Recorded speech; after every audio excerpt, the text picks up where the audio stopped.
Hello mga palangga, another bardagulan na naman together with my palangga, Bebe Tracy. Sasamahan niyo kami ngayong araw na ito para sa aming daily routine. Charis, may pa-daily routine na kasi may video. Pero bago ang lahat, pakunwari babangon na tayo dyan mga palangga, o diba, scripted talaga masyado, Charis. At syempre, paayos-ayos naman ang konti dyan.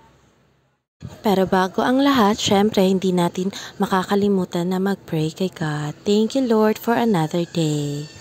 So ayan na nga mga palangga ang kanyang breakfast for today. So ayan, paboritin niya talaga yung ulam na yan. Kaya wag na kayo magtaka kung palagi niyo makikita sa mga coming na video namin. Charis, meron pa palang coming.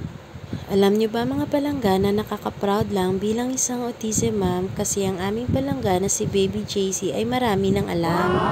Marunong na nga siyang sumubo ng kanyang pagkain dyan mag-isa, di na kailangan ng kanyang papa at mama. Sa sobrang dami niya nangang nalalaman, natatakot na kami na balang araw kami na ang kanyang turuan. Charis!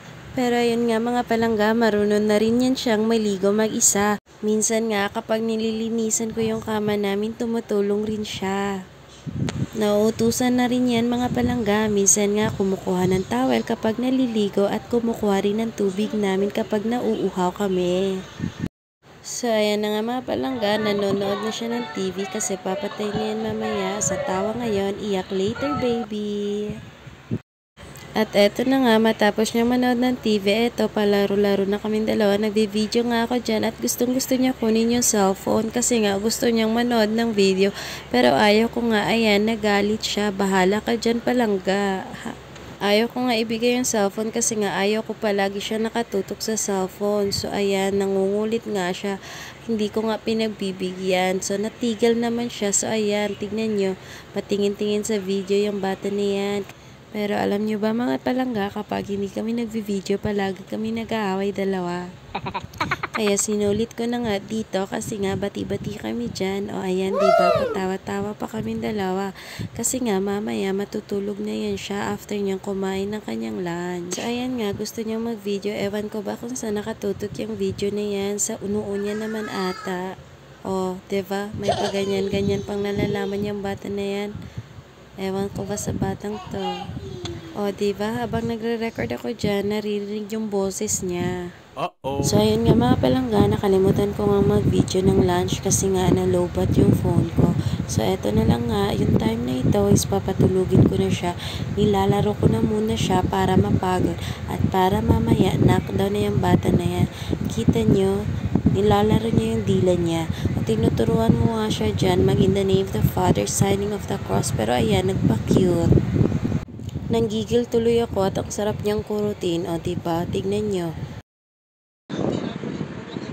Hi! Hi! Hi! Kiss mo. I love you! Ayan nga mga palangga, hindi pa rin nakatulog yung bata niyan. Hinihintay ko na lang na mapagod para makatulog na yan at makagalaw na ako dito sa loob ng bahay. Para makalinis naman ako dito kasi nga guys, kapag hindi gumagalaw ang mama, nako, ewan ko na lang kung anong maaabutin nyo. Sa mga oras na to, malapit na siya makatulog. Ayan, nagmumuni-muni na. At ayun na nga mga palangga, knockdown. O diba, ang himbing ng tulog ng bebe. Sleep well na lang. Ayan nga mga palangga, habang tulog ang ating bebe, syempre si Meme linis-linis muna sa part na to. So sa mga sandaling ito, naglilinis na nga ako dyan at pinupulot ko yung mga madudumi na naiwan ng aking asawa. Ewan ko nga ba sa kanila, ang lapit-lapit na ng basura, hindi pa magawang itapon. Hi! Pero carry lang yan kasi nga diba super mom tayo, wala tayong inaatrasan na kahit anong trabaho. Wow, walang inaatrasan. Mapapasana all ka na lang talaga, may superpower, Charis. So ayun nga, galaw-galaw muna tayo dyan habang tulog ang ating palangga. So ewan ko nga ba kung ano na yung mga pinupulot ko dyan, di ko na alam.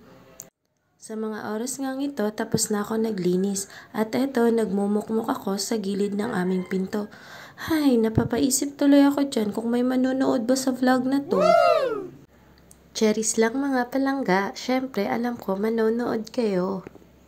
Sa mga oras ngang ito, nakatulog ako at kakagising ko lang.